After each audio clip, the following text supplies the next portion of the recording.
IVM. Hey, welcome to Smile India. I am your host Shifa Maitra, and I'm here with uplifting news from all over the country. Today, get to know about how a ticket collector saved a child's life in Surat and how street vendors in India are getting trained by a celebrity chef. So let's dive in. Let me begin by telling you about the lady who played Subhadra, Kaitonde's wife in Sacred Games. Now that you remember the actress, let me tell you about the person. Her name is Rajshri Deshpande and she runs an NGO, Nabhangan Foundation, in rural Marathwada. She's from Pune and moved to Mumbai to pursue acting. While meeting people for work, when she got a chance, she went to Nepal to help in earthquake relief. That's when she decided that alongside acting, she would do something for people suffering in her home state, Maharashtra. She knew how people in villages were suffering due to the drought and water shortage. She saw how her sister, a doctor, was helping people in the village and realized there's more to life than money. So she went to a small village called Pandri and began working there. She had limited resources, but she was determined. She had to first win their trust, so they listened to her. She made the village her home for 6 months. She formed the NGO so people who wanted to donate could see where their money was going. Rainwater harvesting was the first project they began with the help of an environmentalist. The villagers realized that she genuinely wanted to help, so they began working on the dry river with her. Donations began coming via social media, and then two of her friends from the movies, Neeraj Kangwan and Varun Grover, donated the money they got on winning the national awards to help these villagers. When it rained, the river was overflowing. Now Rajshri, with the villagers, has built toilets, taught the women how to make bags, and is now looking at revamping the village school. Truly a real-life heroine. Another delightful bit of news comes in from Kolkata. We all know how everyone loves to read in that city, and College Street is a favorite haunt for book lovers. And now, when anyone takes the tram to College Street, which includes the students, office goers, and book lovers, they can browse through titles on the tram library. If I lived there, I would probably spend half my day on this tram. This first of its kind library on a tram initiative has been set up by the West Bengal Transport Corporation, and with over 30 educational institutions on the routes earmarked, it's a boon for students. Books for entrance exams as well as reference books are available, besides books and magazines read for pleasure. Book launches and book readings are also being planned on this tram, which is just another reason to love this electric tram service that has been functional since 1902 in this city. Now I have to tell you what a travelling ticket examiner, a TT, recently did on Surat station. A couple and their 2-year-old daughter Sana were travelling from Vapi to Sitamarhi in Bihar, and they were at Surat station waiting for their train to arrive. The station was not packed given that there are fewer trains these days, and the couple did not realize that the little daughter wandered ahead while playing. There was another train that was ready to leave, and while playing, Sana fell into the gap between the platform and that train. An alert TT, KS Solanki, some distance away, saw what happened and rushed into the train and pulled the chain. The train did not start, and Solanki, with the help of some other passengers, pulled out Sana safely. The parents could not stop thanking the man who swiftly saved their child. All heroes do not wear capes.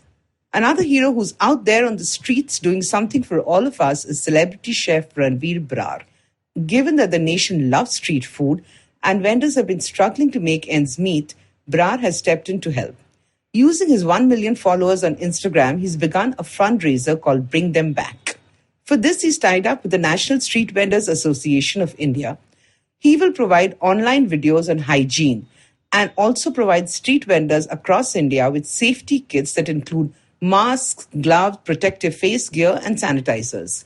Interestingly, Brar began his career as an apprentice to the famous Munir Ustad, who sold kebabs off a street in Lucknow. He also knows that street vendors do not want charity in the form of rations. They would rather do what they're good at. Once they do the online course and have all their doubts cleared by Brar, they will get a certificate from the Indian Food Safety and Standards Authority. With this initiative, both the vendor and the customer can breathe easy. If you wish to help, you could do so via Keto, the fundraising site. The other thing I would request you to do, especially if you're a parent, is please do not criticize the teachers who are taking online classes. Teachers are also new to the process, so be kind and understanding. Please do not interfere in the class. Make sure your kids do their own homework. Make sure they're fed and bathed before class. Remember, the teachers are on the same side as you. They want their students to do well. And if you have a problem, talk to them, please. Do not vent on social media. If you like this podcast, don't forget to check out other interesting podcasts on IVM Network.